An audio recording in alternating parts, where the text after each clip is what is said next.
If you do business with the federal government, here's a question worth asking yourself. Could you prove every certification that you've made to the federal government if a government auditor showed up tomorrow to your doorstep? Because this appears to be exactly where federal procurement is heading. And one of the clearest examples that we've seen recently is happening right now at GSA. If you don't know, GSA launched a deeper review of products sold through the AbilityOne program. You might be thinking to yourself, what's the AbilityOne program? Well, AbilityOne gives certain nonprofit suppliers preferred and in many cases mandatory access to federal purchasing. But GSA found something troubling, and it's not just within the AbilityOne program, it's much, much broader. Some products listed as country of origin being the United States of America appeared to have labels showing that they were actually made in places like China, Taiwan, or Thailand. We're talking about products like keyboards, hard drives, docking stations, flash drives, other technology. The list goes on, but that gives you an idea of the first types of products that GSA is looking at. And GSA found this troubling, by the way, because this matters to the federal government because the federal government may actually be required to purchase certain AbilityOne products. So imagine this to give you a good example. An American-made product by an American-made producer gets pushed out of the federal marketplace because an AbilityOne product becomes the mandatory source. Really what you're talking about is dollars that are supposed to be going to American manufacturers are going overseas. This is not something that we want to see, and this is getting a lot of attention. And GSA isn't just going after vendors to fix a few products listings. It's a lot of product listings that they're looking at. And it's requiring a broader review of country of origin data, sourcing documentation, pricing, and compliance.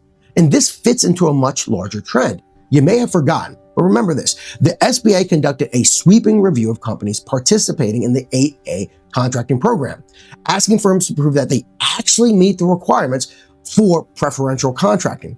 We've done a recent article and also a video on this. I'll put it up in the links, put in the comments below so that you understand what occurred, not just during the 8A process, but also the massive amount of companies that were kicked out of the 8A program because they couldn't certify themselves. Then we go over to the Department of War. DOW has been moving in the same direction with cybersecurity, asking contractors to prove that security controls that they certified are actually in place. We've talked about this with CMMC Level 2. I'll put that link below as well. Then we get to the Justice Department. And what they're looking at is using the False Claims Act when contractors allegedly mispresent things like small business certification eligibility, cybersecurity compliance, product testing, domestic sourcing. The list once again goes on, but DOJ is looking and saying, are you lying to the federal government? And this is where the bigger story occurs.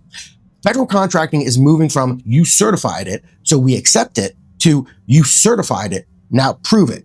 And technology, by the way, is making it so much easier for the federal government to do this. Government agencies can increasingly compare contractor certifications against manufacturer records, import data, supply chain information, payroll records, subcontracting data, and even physical product labels. And by the way, it doesn't just stop with products. It goes into a lot more of the different certifications that every company makes.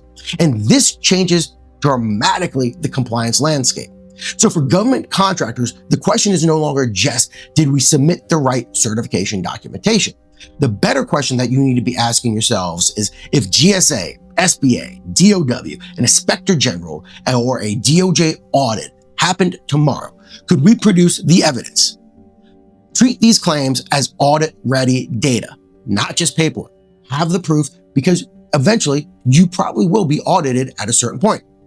And this gets back to GSA's AbilityOne review, because it's one of the clearest signs that we're seeing this year that the federal government is becoming much more aggressive about verifying what contractors tell. And for companies that can prove what they claim, they may actually have a significant competitive advantage. As always, if this video helped you, please hit subscribe. It really helps this channel. Like it. If you have any questions about what's happening in certification land for the federal government, make sure to ask a question in the comments below. We try to answer every single comment as they come in. And as always, thanks for watching.